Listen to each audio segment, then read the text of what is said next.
오늘 말씀 마태복음 10장 37절에서 39절 말씀 함께 보겠습니다. 마태복음 10장 37절에서 39절 말씀입니다. 우리 한 목소리 함께 읽습니다.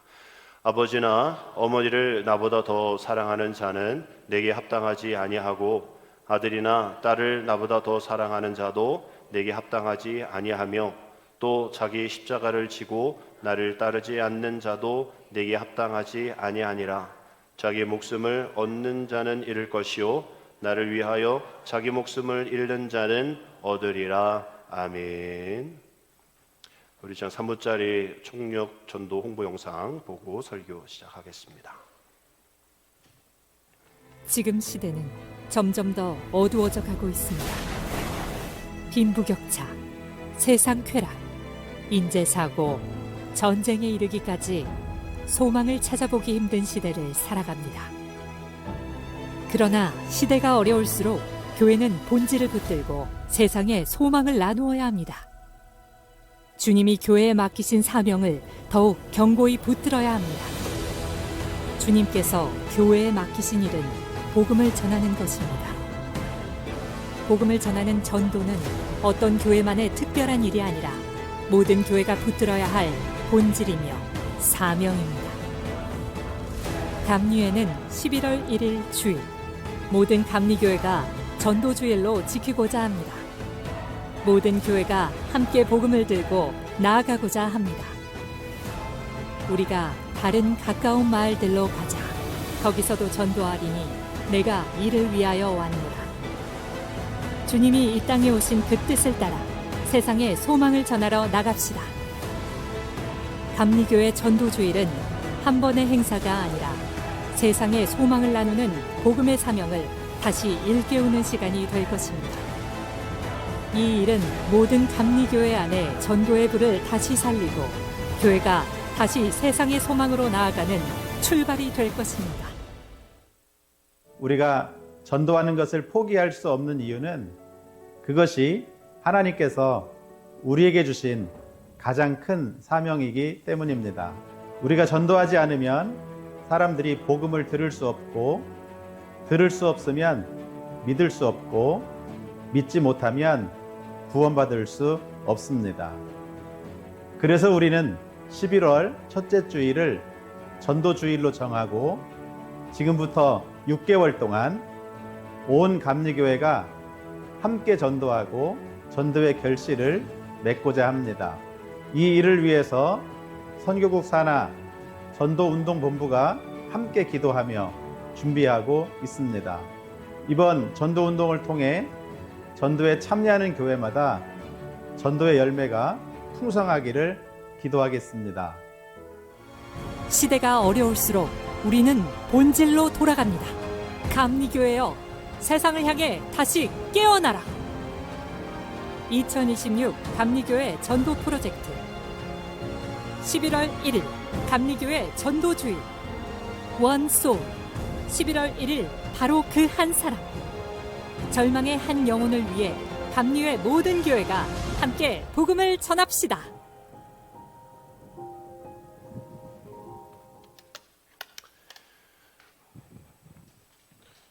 몇 주 동안 이제 설교 전에 홍보 영상 함께 보고 설교를 시작하도록 하겠습니다. 교회 밴드에도 영상 올려드릴 테니까 우리 주변의 분들 전달해 주시고, 더불어 주보에 이제 다음 주에 동봉해 드릴 한 영혼 전도 카드, 결심 카드 잘 작성해 주셔서 마지막 주일에 토요일 8월의 마지막 주일에 우리가 제출해 주시고 함께 기도하며 마음에 품는 전도 대상자를 위해서 우리 함께 협력하여 기도하도록 하겠습니다. 앞서 나온 것처럼 원 소울, 한 영혼이라는 주제를 가지고 2026년 감리교 총종원 총력 전도 주의를 행하게 됩니다. 예수님 우리에게 맡겨주신 지상 사명임에도 불구하고 고독과 단절 속에서 또 살아간 현대인들의 한 영혼이 얼마나 귀한지를 한번 알려보는 정말 주님의 마음이 우리의 마음이 되어질 수 있도록 예수님 말씀처럼 잃어버린 그 한 영혼을 찾아 나서는 여정이 되어지기를 원합니다. 우리 앞에 이렇게 인사하기를 원하는데요. 우리 꼭 한 명 전도합시다. 인사하겠습니다. 꼭 한 명 전도합시다. 부담이 되니까 인사하기가 어렵죠. 네. 꼭 한 명 전도하기가 참 힘들어요. 또 특별히 내가 아는 사람 전도하기가 어렵습니다. 왜? 그 사람이 나를 다 아니까. 그럼 또 얘기하겠죠. 왜 인제 그러냐고. 미리 얘기하지. 가까운 사람 전도하기가 참 어렵죠. 그렇다고 모르는 사람 전도하기는 더 어려운 거 아닙니까? 그리고 더 마음에 가는 거는 우리 가까운 사람이죠. 우리 아버지, 어머니, 또 우리 자녀, 우리 남편, 또 우리 아내. 또 그 사람들을 보면 더 전도해야겠다 생각하면서도 잘 전도가 안 되는 게 지금의 상황인 거죠. 그러나 우리가 전도를 내가 하려고 하니까 힘든 거고, 또 결과 꼭 교회에 와야 되는, 11월 1일 교회 꼭 와야 전도가 된다라는 것이 아니라, 전도는 전할 전자의 진리 도자잖아요. 그래서 예수님의 말씀을 전하고 또 진리를 전하면 되어지는 거죠. 그것에 되게 되어지는 열매가 교회 등록인 겁니다. 그래서 우리가 하려고 하니까 힘드니까 우리가 하려고 하지 말고, 우리가 잘 아는 말씀 빌립보서 4장 13절 말씀처럼 우리 한번 같이 읽겠습니다. 시작. 내게 능력 주시는 자 안에서 내가 모든 것을 할 수 있다 없다? 있다라고요. 내가 모든 것을 할 수 있습니다라고 고백하는데, 내가 이렇게 할 것이고 저렇게 할 것이고 이렇게 계획할 것이고 저렇게 계획할 것이다가 아니라 전제 조건이 있잖아요. 내게 능력 주시는 자 안에서 예수님의 이름으로, 예수님의 힘으로 이 일들을 감당하겠습니다. 그러면 될 겁니다 라는 고백이죠. 앞서 말씀드린 함께 꼭 한 명 전도합시다 했을 때 우리의 마음은 부담이었을 겁니다. 그러나 주님이 하시겠다 하시는데, 주님이 나를 통해서 하시겠다 하시는데 뭐 어렵냐는 거예요. 어려움, 두려운 마음 갖지 마시고, 오늘 내게 모든 것을 할 수 있게끔 내게 능력 주신다 하셨으니 그 말씀을 간절히 사모하면서 주님 안에 가능한 귀한 사명을 감당해 주시기를 주님의 이름으로 축복합니다. 세계적으로 유명한 심리학자이면서 정식 분석학자인 에릭 프롬이 있어요. 유태인이기도 하고 독일계이기도 하고 미국인이기도 한 이분인데, 이분이 저서가 메인 저서가 소유냐 존재냐라는 그런 책이 있죠. 76년 된 책인데도 불구하고 지금껏 많은 사람들이 인용하고 또 바라보는 책입니다. 여기서 화두를 하나 던지는 그 서두는 이것이죠. 소유적 실존 양식은 곧 분별력 없는 공허함과 같아서 진정한 본질로부터 나 자신을 소외시킬 것이나, 본질적 실존 양식은 안으로부터 우러나오는 충만함으로 나와 주변을 풍요롭게 할 것이다. 따라서 소유는 거짓된 나를 구성하고 존재는 진실된 나를 조성한다 라는 것을 이야기하는 거겠죠.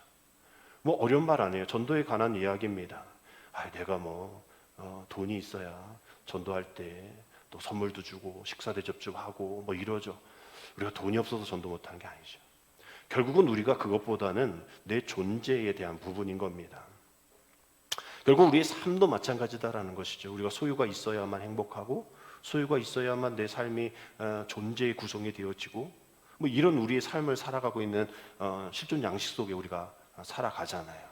그래서 우리는 이 삶의 모든 부분들이 소유와 또 소비와 또 사유재산, 이웃추구 이런 것들로 인해서 우리가 살아갑니다. 근데 우리가 이 존재론적인 실존 양식은 그 반대이죠. 만약에 내 소유가 내 존재라고 여기는 분들이 계셔서 더 많은 소유를 가지려고 애쓰고 그 소유가 나다라는 것을 표현한다면 아름답게 보이고 좋아 보일지 몰라도, 만약에 그 소유, 내 가지고 있는 것이 없어지고 깨진다면 그럼 내 존재가 깨지는 겁니까? 내 존재가 없어지는 거예요? 아니잖아요. 여전히 내 존재가 유지되어지고 내가 있음에도 불구하고 그때는 이제 나는 아무것도 아니야. 난 살아서 뭐해? 이러면서 내 존재를 부정하게 되어지는 것이 바로 이 소유적인 실존 양식 속에 살아가는 사람들의 패턴이라는 거예요. 그러나 존재론적인 실존 양식으로 살아가는 사람은 가진 것 없어도 내 안에서 허락하여 주시는 그 은혜, 여기서 말한 것처럼 그 우러나오는 충만함으로 나와 주변을 풍요롭게 한다라는 거예요. 소유적인 실존 양식은 내가 가진 것에 내 풍성함에 나만 좋지만, 또 그것이 깨진다면 내 존재론적인 부분들이 박살나지만, 이 존재론적인 실존 양식은 내 안에 늘 충만함이 있고, 그래서 우리 교회가 이름이 충만한 교회, 또 세상을 향한 축복의 통로가 되어질 수 있는 것은 그 오버플로우라고 그랬잖아요. 넘쳐야 줄 수가 있는 거죠. 없는데 어떻게 주겠습니까? 내 안에 기쁨이 없고 내 안에 소망이 없는데 어떻게 나눠줄 수가 있겠어요? 그 소망을, 기쁨을. 그러니 우리는 존재론적인 실존 양식으로 살아가는 사람으로서 진실된 내가 누구인지, 그 being이라는 단어를 쓰잖아요. B-I-N-G. 나의 존재에 대한 것을 더 생각을 해자라는 거죠. 이 세상 소유에 대해서 나를 보지만 하나님은 나를 존재로서 보고 나도 내 자신을 존재론적인 삶으로 보자라는 것이죠. 소유에 대한 실존 양식에 우리가 너무 많은 관심을 갖게 되어지면 그 소유를 지키기 위해서 두려워하고 또 염려하게 되어지고, 그래서 그것이 닥쳤을 때, 뭐 내 건강, 내 소유 모든 것이 무너졌을 때에 만성적인 우울증에도 걸리게 된다라는 거죠. 어저께도 뉴스에 보니까 이 우울증이 우리가 알고 있는 일반적인 패턴이잖아요. 뭐 하기도 싫고 먹고도 싶지 않고, 또 어른 세대에 우울증이 좀 많이 왔는데 요새는 이 드러나지 않는 우울증이 20대, 30대에 많다라는 거예요. 그냥 행복해요. 하루 뭐 이렇게 지나가는 거, 직장 생활에서도 또 하기도 하고, 학교에서 아이들과 친구들과 사이좋게 지내는데 집에만 오면 그냥 완전히 오프가 돼버리는 거예요. 그러한 젊은이들의 우울증이 많아졌다라고 얘기해요. 왜 그럴까? 보면 이 소유론적인 실존 양식 속에 살아가고 있고 노출되어 있기 때문에, 나는 왜 가진 게 없지? 나는 왜 이렇게 살까? 나는 왜 이러한 삶 속에 나는 아무것도 없을까? 이러한 존재 의식이 버티지 못하기 때문에 평상시에는 그렇게 아무 우울증이라는 것을 느끼지 못하는 다른 사람이, 나도 느끼지 못할 정도로 살아가다가 그런 것이, 모든 것이 없는 나 혼자 서 있을 때, 독립적인 존재가 되었을 때 그 존재의식이 흔들리는 그런 우울증 현상이 젊은 20대, 30대 안에 많아지고, 의사, 정신의사 또 뭐 신경의사들이 물어보면 요즘 많은 사람들 대부분 한 60%가 20대, 30대 환자들이다라고 얘기를 하더라고요. 결국 이런 것이 두려움 가운데 오게 되어지는 것이고, 그 두려움이 이제 우울증까지 오게 되어지는 겁니다. 그래서 우리는 결국은 이 모든 존재 양식 속에 소유냐 존재냐에서 우리는 우리뿐만 아니라 우리 자녀들에까지 그 존재에 대한 이야기를 늘 해야 되는 거죠. 그것에 우리는 믿음으로 그 존재의 양식을 더 많이 받아 누리려고 하는 겁니다. 다윗이 그 존재의 부유를 누리며 살았던 사람이잖아요. 우리가 잘 아는 말씀 시편 23편 1절 우리 함께 읽습니다. 여호와는 나의 목자시니 내게 부족함이 없다라고 얘기해요. 내게 부족함이 있다?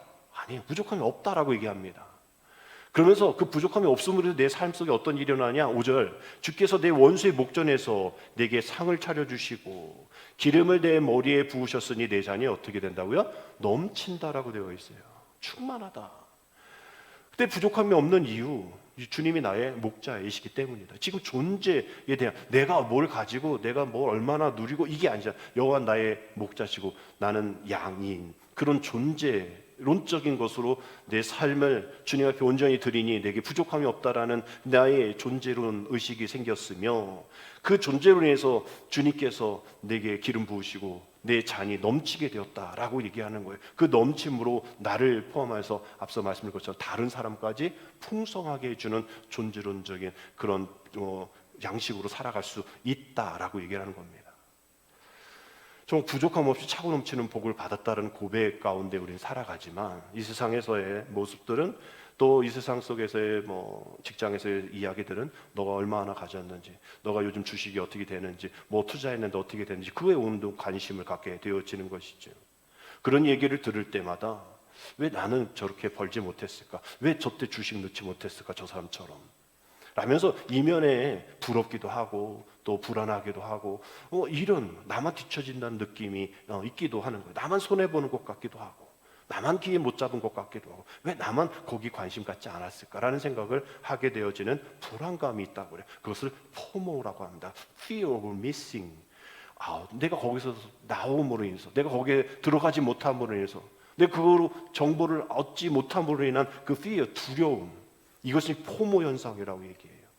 근데 어떤 사람은 반대로 이 조모, 조이라고 되어지는 조모 현상은 그렇게 막 걱정은 했는데 넣을까 말까 하다가 내가 넣을 돈이 있어서, 다른 사람은 야 지금 넣어야 돼 해가지고 막 엄청 넣었더니 갑자기 주가가 팍 떨어져서 또 코인이 떨어지고 가치 하락이 되어지고 이렇게 되니까 그 사람이 어저께까지는 막 자랑하다가 얼굴이 막 이건 뭐 내가 왜 넣었을까 막 이러니까 오히려 난 안 넣어서 다행이야. 이 기쁨, 이 joy of missing out. 내가 어저께는 fear였는데 오늘은 joy. 이게 오늘은 내가 또 좋을지 몰라도 또 내일에 그 사람이 또 주가 올라가면 어저께 넣었어야 되는데 떨어졌을 때 넣었어야 돼 막 이러면서 하루는 내가 안 사서 다행이다. 하루는 나만 안 사서 불행이다. 이것이 계속 우리 일상 속에서 왔다 갔다 한다라는 거예요. 공교롭게도 앞서 말씀드린 내게 능력 주신 자 안에서 내가 모든 것을 할 수 있다라는 그 바로 앞에 있는 말씀이 이 4장 12절의 말씀인데요. 나는 비천에 처할 줄도 알고 풍부에 처할 줄도 알아. 모든 일 곧 배부름과 배고픔과 풍부와 궁핍에도 처할 줄 아는 일체의 비결을 어떻게 됐다고요? 배웠다라고 되어 있어요. 상한가를 치기도 하고 하한가를 치기도 하고 빨간색이 되기도 빨간색이 되기도 하는 이 세상 속에서 어떤 사람 그걸로 인해서 내가 왜 이랬을까? 왜 이걸 이렇게 투자를 했을까? 뭐 좌절하다가 목숨까지 끊는 사람이 있잖아요. 우리의 인생이 맨날 하한가, 맨날 상한가, 맨날 빨간색 하는 맨날 그렇지 않잖아요. 비천에 처할 때도 있고 배고플 때도 있고 궁핍할 때도 있는데 또한 풍부할 때도 있고 배부를 때도 있고 이러한 우리의 삶 속에 우리는 어떻게 해야 될지를 배워야 한다는 것이죠. 소유론이 아니라 존재론으로 말입니다. 그것을 내가 잡는다고 해도 그게 없어지지 않아요. 잠언서가 늘 그거 얘기하는 거 아닐까? 헤벨이라는 것이 이제 아침 안개와 같은 거잖아요. 연기와 같은 거, 겨울에 우리 입김과 같은 거잖아요. 잡으려고 하면 안 잡히잖아요. 그게 허무이지 않습니까? 참 계속 얘기하는 전도서 얘기하는 그 허무가 바로 이 헤벨, 이 돈과 같이 우리가 아무리 움켜잡으려고 해도 움켜쥐지 않는, 그래서 더 움켜쥐려고 애쓰는 그것에 쫓아가는 돈, 명예, 권력, 자존심, 인정, 때로는 붙잡지 않아도 될 과거의 아픔, 슬픔, 그것을 붙잡으려고 애쓰는 우리의 모습이 너무나 발버둥침으로 힘든다는 거예요. 이것이 불안으로 이어지게 되어지는 것이죠. 잡으려고 하니까 사라지고 잡은 것 같지만 없어지고 이러니까 염려가 되고 걱정이 되어지는데 거기서 끝나는 것이 아니라 이것이 공포심까지 유발하게 되어지는 거예요. 두렵게 되어지는 거죠. 연예인 중에 김지석이라는 배우가 있습니다. 요즘 어떤 여자 연예인이 자신의 의사 가문 얘기하다가 뭐 친일 논란까지 써가지고 막 힘든데 이 김지석 배우의 할아버지가 김구 선생님의 제자이기도 하고 윤봉길 의사의 동지이기도 하고 독립 운동을 했던 김성일 독립 유공자라고 해요. 근데 그런 가문이어서 그런지 그 아버지와 김지석 배우의 대화가 영상에 올라오는 게 있어서 봤더니 좀 남달랐어요. 그 김지석 배우의 아버지가 아들에게 이렇게 묻습니다. 아들아, 너는 네 자신이 몇 점이라고 생각해? 라고 물으니까 아들이 한 80점 정도예요 라고 얘기를 해요. 식사하면서 정말 이런 얘기하고 있는 아빠가 아들 대단하지 않습니까? 우리 식사하면서 밥 먹어서 말 안 하잖아요. 빨리 먹어라 왜 이렇게 튀냐 흘리지 마 이러는데 대화가 독립유공자 자리 감으로 좀 다른 것 같아요. 너 자신이 몇 점이라고 생각해? 전 80점이에요. 그럼 80점의 사람이 100점의 세상 속에 살면 늘 80점인데 80점의 사람이 80점 세상 살면 몇 점이야? 여전히 80점이죠. 라고 김지석 배우가 얘기하니까 아니지, 100점이지. 너가 80점인데 80점 세상에 살면 100점이야. 근데 왜 80점이 100점 인생 살라고 했어? 왜 우리가 불행한지 알아? 왜 사람들이 행복하지 않다고 왜 자살까지 하는 줄 알아? 행복한 사람은 있는 것 때문에 행복하고 불행한 사람은 없는데 그 없는 것을 바라기 때문에 불행한 거야. 이런 대화를 밥 먹는데 하더라고요. 우리가 이 모든 것들이 사라짐의 공포로 살아가고 있는 우리들이기 때문에 우리뿐만 아니라 우리 자녀들도 그런 우리 20대 30대들도 그런 것 때문에 공포가 되어지는 거예요. 없음으로 인한 그런 공포, 불행, 좌절, 조모, 포모 현상까지 일어나게 되어지는 것. 다른 사람의 평가에 대한 두려움들, 다른 사람은 이렇게 하는데 나는 왜 이렇게 못할까? 비교하는 대상들, 80점이 100점을 비교하니까 나는 20점이 모자라 이러면서 살아가는 이 현대인의 삶 속에 정말 많은 어려움들이 있다는 거죠. 20세기 실존주의 신학자 포텔리에는 존재의 용기의 책에서 우리가 이 세 가지의 불안 속에 살아가고 있다라고 얘기를 하면서 죽음의 불안, 그 다음에 무의미의 불안, 그리고 죄책감의 불안을 얘기를 합니다. 하나의 불안도 어려운데 이게 세 가지의 불안 속에, 이 카테고리 안에 우리가 다 들어있다라는 거예요. 죽음의 불안 속에, 또 무의미의 불안 속에, 또 죄책감의 불안 속에, 이런 공포 속에 어쩔 줄 몰라 방황하는 연약한 존재다라고 얘기를 하고 있어요. 그래서 오늘 우리가 읽은 이 말씀 속에서 우린 존재에 대한 두려움, 또 소유가 중심이 이 세상 속에서 우리는 어떤 두려움 속에 갇히지 않고 이것을 극복할 수 있을까에 대한 용기 있는 삶을 한번 함께 이야기 나누려고 합니다. 이 말씀을 하기 위해서 앞에 있는 부분의 이야기를 좀 먼저 해야 되는데 24절, 25절의 말씀을 보면 이런 말씀이 있어요. 제자가 그 선생보다 또는 종이 그 상전보다 높지 못하나니 제자가 선생 같고 종이 그 상전 같으면 조카도다. 집주인을 바알세불이라고 하였거든 하면 그 집 사람들이냐라고 얘기를 하면서 24절에 제자가 그 선생보다 높지 못하다라고 단정적으로 얘기를 합니다. 뭐 단순히 선생이 제자보다 지위가 높아야 한다라는 뭐 이거 얘기하고 싶어서 얘기하게 아니겠죠. 당시 제자는 선생에게 지식만 전달받는 학생이 아닙니다. 뭐 지금도 그래야 되는데 지금은 뭐 지식만 받으려고 하죠. 그 당시 제자는 선생님과 함께 생활합니다. 기숙사에서 함께 생활하고요.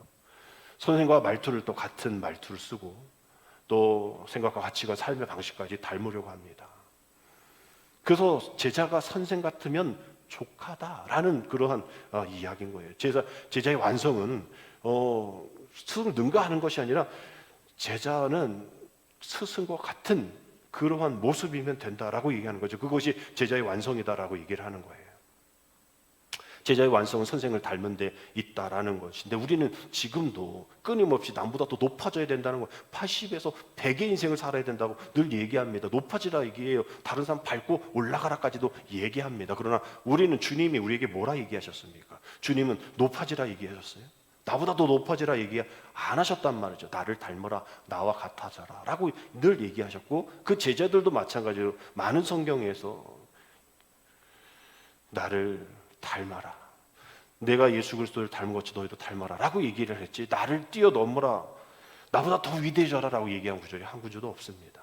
세상은 소유와 성공으로 그 사람을 평가하고 그것이 중요하지만 하나님 나라의 제자의 평가는 닮음이라는 것이 기준으로 삼고 있다는 거예요. 그래서 얼마나 크게 성공했느냐가 중요한 것이 아니라 얼마나 주님을 닮았는가, 얼마나 높은 자리에 있는가가 중요한 것이 아니라 예수님 마음을 얼마나 품었는가, 내가 얼마나 많은 말을 하고 얼마나 많은 성경적 지식이 있는가가 아니라 그렇게 살았는가가 더 중요하다라는 것이죠.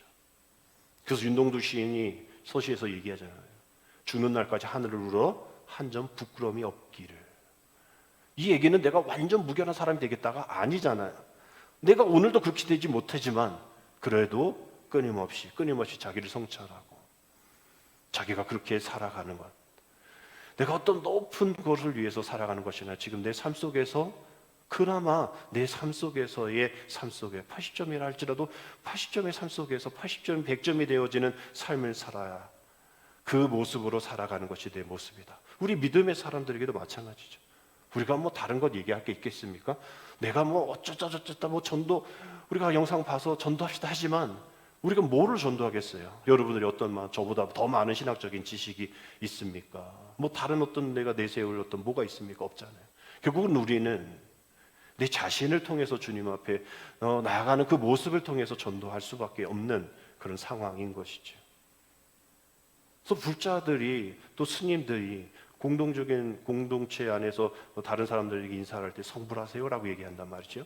그것이 이제 부처가 되세요라는 인사일 겁니다. 그들은 그것이 마지막에 도달할 점이니까. 근데 우리는 인사가 좀 달라요. 우리는 뭐라고 하죠? 예수 믿고 복 받으세요. 예수님은 좀 저기 뒤에 있어요. 예수 믿고 복 받으세요라는 것이 우리의 어떤 인사가 되어 버렸습니다. 이러면 안 되잖아요. 예수님이 되세요가 되어야죠. 불자들의 인사가 같이.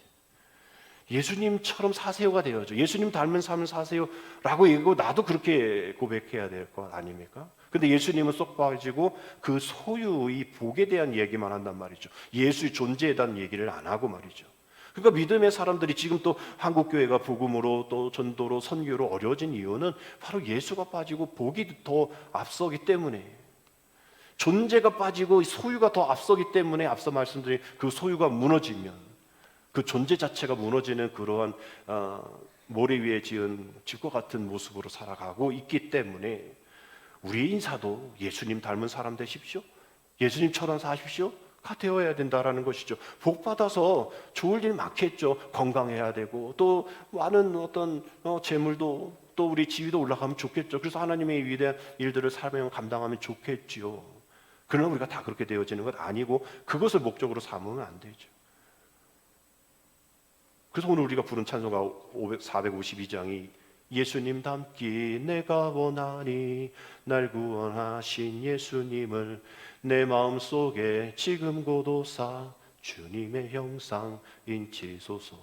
내 자체가 주님의 형상을 예수 그리스도의 편지가 되고 예수 그리스도의 향기가 되어지고 내가 지나가는 곳마다 내가 머무는 곳마다 평화가 임하고 사랑이 임하는 그곳이 되어질 때에 부처를 믿는 불자들의 인사 성불하세요가 우리 믿음의 사람들의 인사가 되어지는 예수님 닮게 하여 주옵소서. 예수님 닮은 삶을 사십시오 라는 고백이 되어질 수 있다라는 것이죠. 이런 고백이 없게 되어지면 날마다 우리는 그 복에 대한 두려움, 내가 교회를 다니는데 왜 이렇게 어려워? 교회를 다니는데 왜 이렇게 병이 들어? 교회를 다니는데 왜 자녀들이 이렇게 어려워해? 남편이 이렇게 힘들어져? 우리 가문이 왜 이렇게 돼? 라고 여겨지면 안 된다라는 거죠. 결국 우리가 이 시대에 불안을 이기고 용기 있는 그런 성도의 삶을 살기 위해서 주님 닮는 삶, 스승과 같은 모습으로 나아가라 하는 이 말씀처럼 우리는 주님과 같은 주님을 닮은 모습으로 나아가는 삶을 살아야 한다라는 겁니다. 그렇게 될 때 어떻게 되어지냐? 그 다음 26절 31절의 말씀에 그런즉 그들을 두려워하지 말라. 감추인 것이 드러나지 않을 것이 없고 숨은 것이 알려지지 않을 것이 없느니라. 내가 너에게 어두운 데서 이르는 것을 광명한 데서 말하며 너희가 귀속말로 듣는 것을 집 위에서 전파하라. 몸은 죽여도 영혼은 능히 죽이지 못하는 자들을 두려워하지 말고 오직 몸과 영혼을 능히 지옥에서 멸할 수 있는 이를 두려워하라. 참새 2마리가 한 아사리온에 팔리지 않느냐. 그러나 너희 아버지께서 허락하지 아니하시면 그 하나도 땅에 떨어지지 아니하리라. 너희에게는 머리털까지 다 세신 바 되었나니 두려워하지 말라. 너희는 많은 참새보다 귀하니라. 아멘. 여기 말씀 가운데 두려워하지 말라는 말씀 3번 나오죠. 26절에 그런즉 그들을 두려워하지 말라. 28절에도 몸은 죽여도 영혼은 능히 죽이지 못하는 자들 두려워하지 말라. 31절에도 두려워하지 말라. 너희는 많은 참새보다 귀하다. 계속 두려워하지 말라. 우리 예수님께서 제자들에게 말씀하시는 것, 믿음이 있다고 두려움 사라지지 않기 때문인 것이죠. 제자들도 두려워했습니다. 바퀴가 두려워서, 비난이 두려워서, 가족에게 버림받는 거 두려워서 예수님 버리고 도망갔잖아요. 죽음이 두렵지 않은 사람이 있나요? 죽음 앞에 두렵지 않은 것은 좀 이상한 사람이죠. 그래서 예수님은 제자들에게 너 두려우면 너 혼나? 두려움 너 믿음 없는 사람으로 여길 거야 라고 책망하신 적이 한 번도 없어요. 대신 그 두려움을 가지고 있는 그 사람, 그 두려움을 이길 방법 내가 알려줄게 라고 얘기를 하신 겁니다. 그래서 26절에서 그 두려움 가운데 어떤 두려움의 대상에 대한 부분을 바꾸라 얘기하죠. 감춰진 것이 드러날 때에 두려워하지 않게 될 일들이 있다라는 거예요. 결국은 그 두려움의 대상, 그 세상이 나를 두렵게 만드는 그 존재, 그 사람들이 아니다라고 얘기하는 겁니다.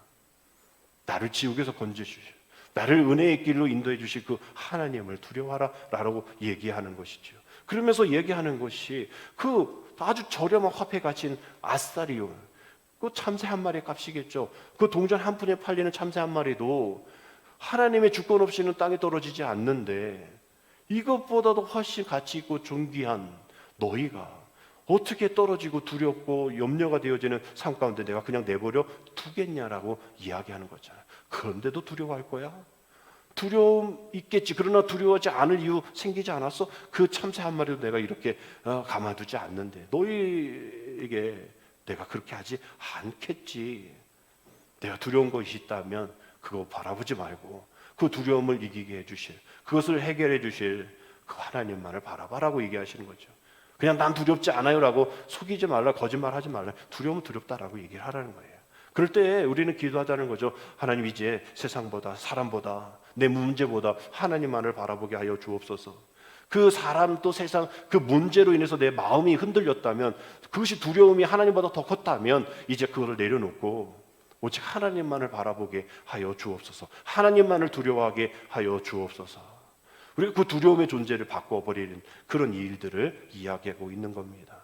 여러분, 믿음이라는 것이 두려움을 느끼지 않는 것이 믿음입니까? 기도하면 두려움 느끼지 않게 해달라는 것이 여러분 기도의 제목들입니까? 아니잖아요. 우리의 두려움은, 믿음은 그런 거 아니에요. 그 용기, 두려움 이런 것들을 다 한마디로 얘기하면 우리가 그 믿음 가운데 그 두려움을 가지고 그 두려움을 품고 주님과 한 걸음 한 걸음 나아가는 겁니다. 주님 없이 또 두려움 없이 그냥 나 혼자 가겠다라는 것은 믿음, 용기 아니라는 거죠. 우리 신앙은, 또 우리의 성장은, 우리의 은혜는, 우리 용기는 두려움을 품고 주님과 함께 그 길을 가는 겁니다. 언젠가 내가 두려움을 갖고 있었는데 주님과 함께 가다 보니 그것이 있었는지 없었는지조차 생각나지 않는 엠마의 제자들과 같이 두려움 가운데에 이제 어떻게 내가 알려졌어? 나도 찾아오면 십자가에 달리신 주님처럼 나도 죽을 텐데 그런 염려 가운데 자기 일상으로 무명의 삶으로 돌아가려는 그 두려움 가운데 주님 만나니 주님과 함께 이야기하니 그 두려움이 사라지고 주님이 보이기 시작한 것이죠. 우리의 삶도 마찬가지입니다. 내 것만 바라보면 도망칠 수밖에 없어요. 두려울 수밖에 없습니다. 그것으로 인해서 아무것도 할 수 없습니다. 기도도 안 되고 예배도 안 되고 말씀도 들어오지 않아요. 두려움이 그것을 짓누르고 있어서. 그러나 은혜 위에 은혜가 덮이면 우리 그 찬양도 있잖아요. 은혜 위에 은혜가 쌓이네. 우리가 그 은혜 위에 은혜가 쌓여야지 두려움 가운데 쌓이다 보면 우리가 그 상황은 삶 속에서 이겨낼 방법이 없습니다. 그 두려움을 함께 이기게 하시는 그 십자가에 걸어가신 주님만을 바라보면 내 주님의 은혜 안에 정말 주님의 방식을 깨닫게 될 거예요. 하나님이 풍랑 없애 주시옵소서. 아니, 주님도 그 풍랑 속에 배 속에 잠자고 계셨다니까요. 그 주님이 우리는 죽게 됐습니다 라고 외쳤을 때 주님이 나오셔서 잔잔하라 얘기했을 때 풍랑이 잔잔케 됐잖아요. 풍랑 없애주셔가 아니에요. 주님이 있는 배 안에 있는, 주님이 안에 있는 그 속에서도 풍랑이 있듯이 풍랑을 없애주셔가 아니라 그 풍랑을 잠자케 해주신 주님께 간절히 간구하는 것이죠. 그 함께 하심에 대한 감사. 또 불 속에서 꺼내주소서라고 얘기하지만 우리 다니엘과 새 친구 이야기 보면 그렇게 기도하지 않았잖아요. 불 속으로 들어갔잖아요. 불 속으로 들어가셔서 아무것도 해하게 해주시지 않을 것을 믿는, 또 그러하지 아니하실지라도라는 고백과 같이 문제 해결해 주실 때도 있지만 그렇게 해주시 않을 때는 내가 그것을 견딜 수 있는 힘을 주시는구나 라는 것을 생각하게 되어집니다.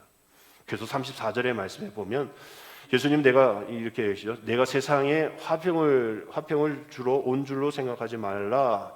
화평이 아니요 검을 주러 왔노라라는 말씀하십니다. 우리 주님은 평화의 왕이신데 또 산상수훈에도 화평케 하는 자 복이 있다라고 얘기하시는데 또 원주를 사랑하라 얘기하셨는데 또 예수님 체포하러 온 사들에게 칼을 휘두른 베드로에게 칼을 집어넣어라, 칼집에 꽂으라라고 얘기를 하시는데 여기 검을 주러 왔다라고 얘기를 하신단 말이죠. 여기서 실질적인 폭력의 무기가 아닐 거라 생각을 하게 됩니다. 왜냐하면 평행 본문인 똑같은 얘기를 한 누가복음 12장 51절에서 다른 단어를 쓰고 있기 때문이죠. 내가 세상에 화평을 주려고 온 줄로 아느냐? 내가 너희에게 이르노니 아니라 도리어 분쟁하게 하려 함이로다 라는 분쟁이라는 단어를 쓰고 있어요. 우리 예수님께서는 가족을 검으로 다 파괴하러 오신 분 아니라 그 가족 안에서 어떤 사람은 예수님 믿고 어떤 사람은 거부할 때 분쟁과 같은 갈등이 일어날 수 있다라고 이야기하는 겁니다. 그래서 그 다음 구절 35절 좀 말씀의 이해가 어려운 말씀이 나오는데요. 내가 온 것은 사람이 그 아버지와 딸이 어머니와 며느리가 시어머니와 불화하게 하려 합니다 라고 되어 있어요. 내가 여기 왔는데 온 이유는 아버지, 어머니, 딸, 며느리, 시어머니가 불화하게 하려고 내가 이 땅에 왔어라고 얘기를 하는데 우리 주님이 그냥 하신 말씀이 아니라 이 말씀은 이미 구약 미가서 7장 6절에서 하신 말씀을 인용하신 거예요. 그러니까 의미가 있는 이야기인 것이죠. 내가 가족 해체하기 위해서 왔어가 아니라 이 말씀 7장 6절에 아들이 아버지를 멸시하며 딸이 어머니를 대적하며 며느리가 시어머니를 대적하리니 사람의 원수가 곧 자기 집안의 사람이리로다 라는 이 말씀, 이게 복음이 해도 되고 안 해도 되고 그래야 되고 말아야 되고 그가 아니라 중립적인 소식이 아니라는 거예요. 복음은 주님을 받아들일 것인가 거부할 것인가, 세상의 가치를 따를 것인가, 소유인가 존재인가를 결정해야 될 하나님 나라의 가치이기 때문에 이것이 결단을 필요하다. 그 결단을 위해서는 분쟁이 있다라고 얘기를 하는 거예요. 이 당시 또 이 이후의 얘기를 좀 살펴보면, 기독교 역사를 보면 예수님 이후에 유대교 역사와 초대교회 역사가 좀 갈리잖아요. 그래서 이후에 유대교 중심지였던 예루살렘 성전이 AD 한 70년 정도에 로마의 티투스 장군에 의해서 무너지고, 그러다 보니까 그 공동체가 무너지게 되어집니다. 그러다 보니까 예수님을 메시아로 고백하는 이들은 이 건물이 아닌 그 회당, 또 어떤 그 공동체, 유대교의 공동체 안에서 쫓겨나게 되어지는 거예요. 그저 쫓겨나서 두 부분으로 예배를 드리는 것에 문제점이 아니라, 말씀드렸듯이 또 뭐 어떤 배제가 되어지고 또 법적인 보호망 받지 못하고 또 이런 부분에서 경제적인 삶의 터전까지 영향을 끼치게 되어지는데, 이전에는 성전세라는 걸 냈잖아요. 그래서 유대인 세금으로 인하여서 이게 강제 전환이 됩니다. 즉 뭐냐면 유대인들은 자기 공동체 안에서 자기들끼리 뭔가 세금을 내게 되어지는 그 부분들을 이제 하나 했단 말이죠. 그런데 이것에 떨어져 나가는 그리스도인들, 예수님 믿는 사람들은 야 너는 뭐 우리 유대교회도 들어오지도 않을 거고 너네 때문에 로마인들의 눈에 우리가 힘들어져, 우리가 반역자로 비춰져, 너희들 황제 숭배 안 하잖아. 막 이러니까 세금은 니네들이 알아서 내. 이렇게 되어져 버린 거예요.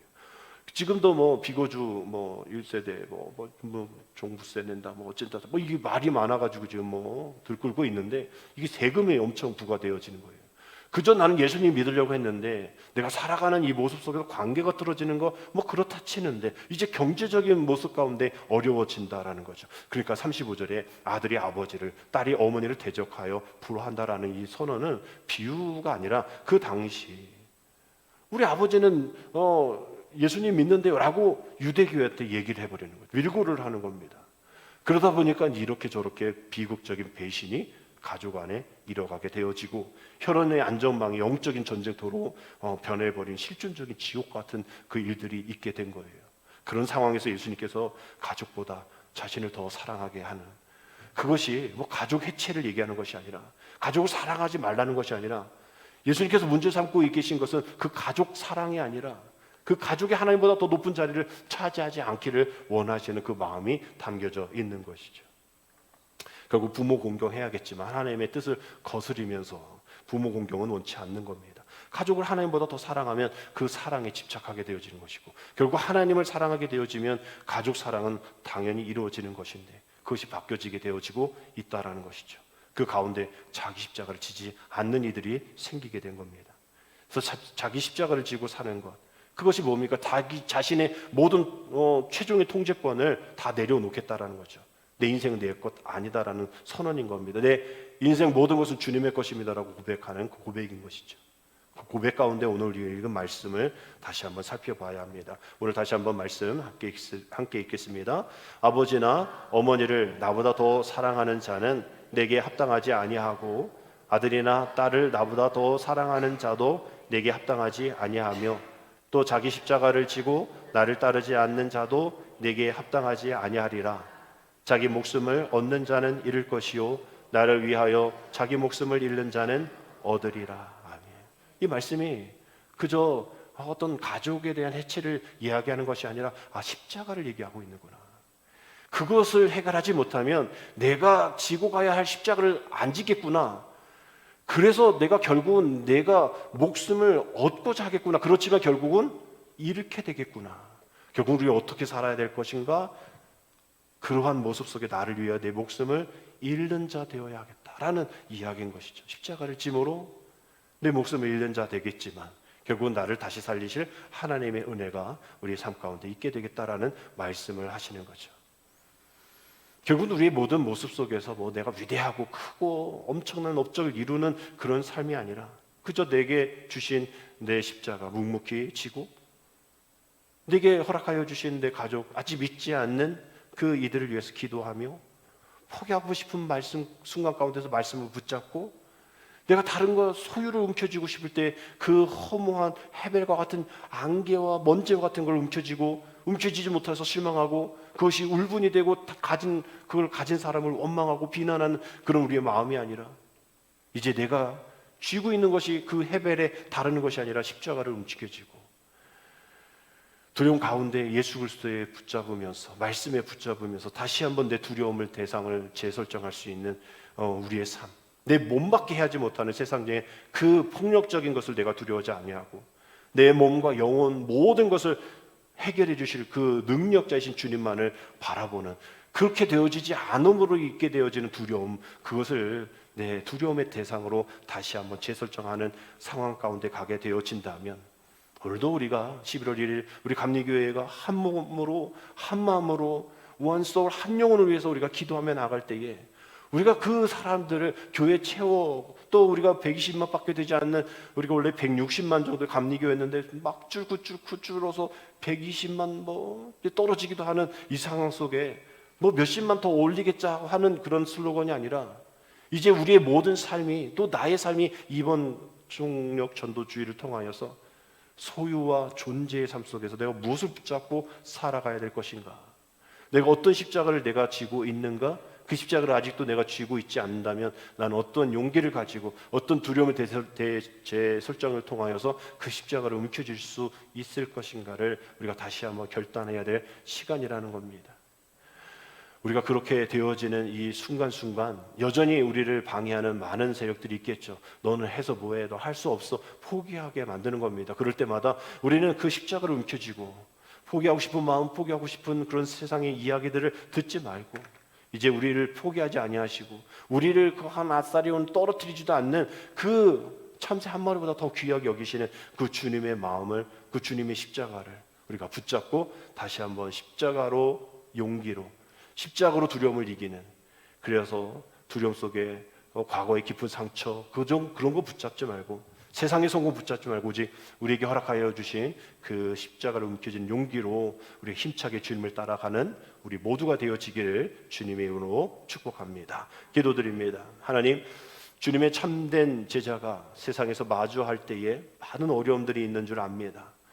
이 모든 것들이 우리를 잘못되기 위함이 아닌 주님이 다시 한번 우리를 믿음의 제자로, 참된 제자로 삼아주시기 위한 증거임을 믿기에 오늘도 세상의 두려움과 또 사람의 인정에 붙들리지 않고 오직 우리를 먼저 십자가를 지신 주님만을 붙잡으며 주님을 사랑하며 맡기진 십자가를 피하지 않는 믿음으로 다시 한번 우리의 각 삶의 자리에서 정직과 용서와 섬김으로 주님만을 따라가는 우리 모두 되게 인도하여 주옵소서. 그리하여 11월 1일 우리가 전도를 통하여 이 모습을, 이 마음을 주님 앞에 드릴 수 있는 우리 되어지기를 원하오니 존재론적인 삶을 살아가는 우리로서 살아가서 하나님의 은혜가 우리의 삶 가운데, 우리 주변의 모든 삶 가운데 가득 넘칠 수 있도록 하나님 인도하여 주옵소서. 예수님의 이름으로 감사하며 기도드립니다. 아멘.